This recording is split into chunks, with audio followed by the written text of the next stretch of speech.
औषध नाही, इंजेक्शन नाही, आता ऑपरेशन शिवाय पाठ आणि मानेच्या दुखण्यापासून आराम मिळवा. NC wellness centre, Naval petrol पंपासमोर, रेल्वे लाईन, सोलापूर. सोलापूर महानगरपालिकेतील कार्यरत व सेवानिवृत्त शिक्षक तसेच परिवहन विभागातील कर्मचाऱ्यांच्या विविध प्रलंबित मागण्यांबाबत मंगळवारी 11 ऑगस्ट रोजी सायंकाळी 4:30 वाजता महापौर विनायक कोंड्याल यांच्या अध्यक्षतेखाली बैठक आयोजित करण्यात आली आहे. महापालिका कामगार महासंघाचे अध्यक्ष तथा माजी महापौर ॲडव्होकेट UN बेरिया यांच्या नेतृत्वाखाली शिक्षक व कामगारांच्या शिष्टमंडळाने महापौरांची भेट घेऊन विविध मागण्यांचे निवेदन सादर केले. त्यावेळी या प्रश्नावर चर्चा करून तोडगा काढण्यासाठी महापौर कोंड्याल यांनी सकारात्मकता दर्शवली. परिवहन कर्मचाऱ्यांना महागाई भत्ता व 7वा वेतन आयोग लागू करून त्याचा फरक अदा करावा, पगार व निवृत्ती वेतन वेळेवर द्यावे, नवीन पेन्शन योजना लागू करावी, तसेच सेवानिवृत्त कर्मचाऱ्यांच्या प्रलंबित देय रकमा तातडीने अदा कराव्यात अशी मागणी निवेदनाद्वारे करण्यात आली आहे. परिवहन विभागातील कर्मचाऱ्यांच्या अनेक मागण्या गेली अनेक महिने या ठिकाणी प्रलंबित आहेत. यापूर्वी प्रशासक असताना माननीय आयुक्तांना त्या ठिकाणी निवेदनं दिलेली आहेत. त्यातल्या काही मागण्यावर निर्णय झालेला आहे, परंतु अजूनही बऱ्याच मागण्यावर निर्णय होणे बाकी आहे.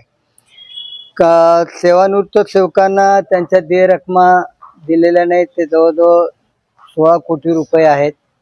त्याचबरोबर 7वं वेतन त्यांना लागू केलेलं नाही, महागाईचा फरक अदा केलेला नाही, त्याचप्रमाणे त्यांचा पगार वेळेवर होत नाही. अशा अनेक मागण्या, बदली कामगारांच्या कामाचा प्रश्न आहे, अशा अनेक मागण्या ज्या आहेत परिवहनच्या सेवकांच्या आहेत. सेवानिवृत्तांच्या पुनर्नियुक्तीचा विषय आहे. तर अशा पद्धतीचं एक निवेदन आज आम्ही माननीय महापौरांची भेट घेऊन दिलेलं आहे.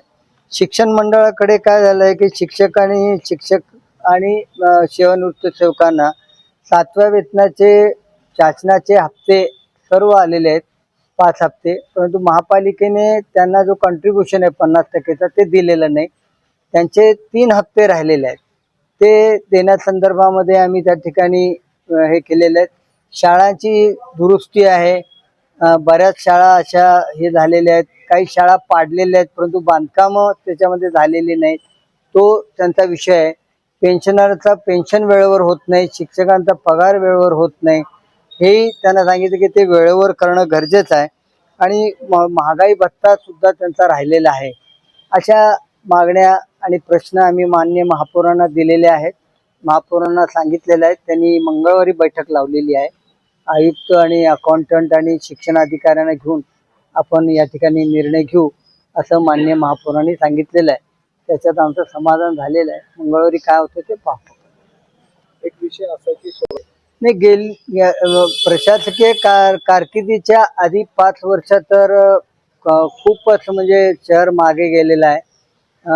अशी कुठली महत्त्वाची अशी कामं शहरात झालेली नाही.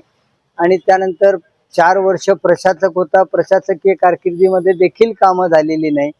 आणि त्यामुळे मला वाटतं की 9 वर्ष या शहरामध्ये काही कामं झालेली नाहीत.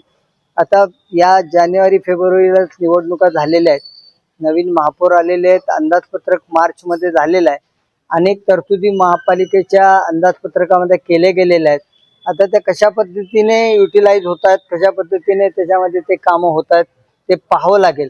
पण गेली 9 वर्ष तर प्रशासकीय कारकिर्दीमध्ये आणि त्यापूर्वीच्या 5 वर्षामध्ये शहरामध्ये अशी महत्त्वाची विकास कामं झालेली नाहीत. आणि त्यामुळे 9 वर्षामध्ये तर आम्ही काही खुश नव्हतो. आम्ही खूपच शहराला मागं नेऊन ठेवले. 1 मिनिटही बसता येत नव्हतं, परंतु NC वेलनेस मध्ये मला ट्रीटमेंट घेतल्यानंतर आता जवळजवळ 1 तास बसता यायला लागला आहे. 2 वर्षापासूनच मला नेक पेनचा त्रास होता. ट्रीटमेंट जी मला मिळाली ती बेस्ट ट्रीटमेंट होती, कारण ही नॉन सर्जिकल ट्रीटमेंट होती. त्या स्टाफ कडून, डॉक्टर कडून मला खूप चांगल्या ट्रीटमेंट मिळाल्या. माझं नाव उमेश साळुंके. ते जावई आहेत आणि सांगितलं बाबा त्यांना कुठे सांगितलं मित्राने NC म्हणून सायंटिफिक पद्धतीने होते असं सांगितलं. मला 4 दिवसातच थोडा फरक जाणवला.